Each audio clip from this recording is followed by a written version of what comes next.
Everybody, it's Mark T here, and I'm doing my review of the latest Doctor Who episode, Doctor Who and the Night Terrors.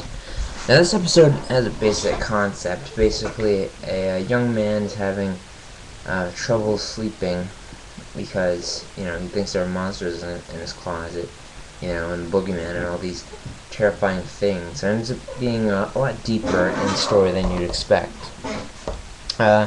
Now, this is one of those so few episodes that actually splits Rory, Amy, and the Doctor up, with Rory and Amy figuring out where exactly they are, and the Doctor is off on his own talking with a whole new person. Kind of like the episode with the Lodger, except it's a little different. So here's a basic overview. Now, their father, I can't really remember what his name is, he's having some trouble with his son George, because he's been terrified of monsters and stuff, and he's overly frightened.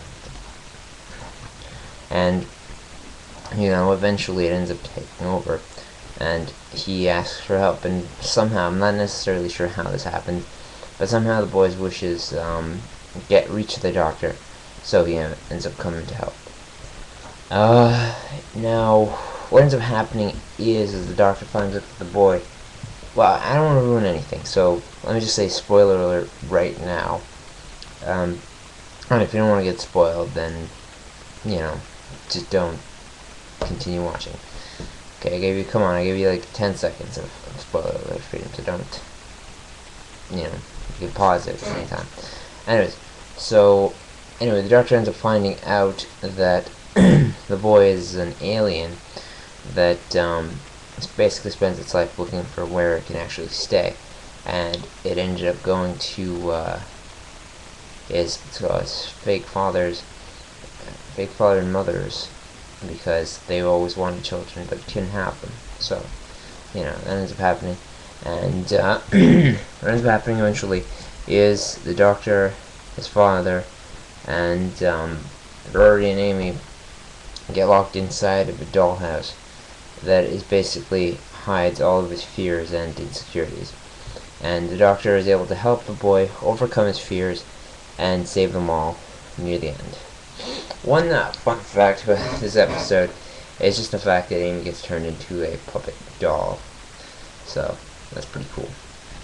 Anyways, it ends, and the young man is perfectly fine, and everything's good in the world.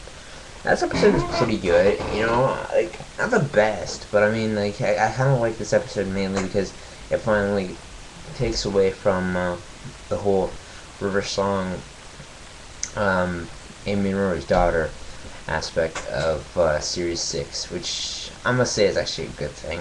I'm not saying I don't like the fact that, Amy and Rory and River Song's daughter, I realize it's an important aspect, and it's the special aspect of the season or series that makes it what it is. It's just, sometimes it gets tiresome to constantly see the same characters talking about the same thing, and it just gets kind of bored.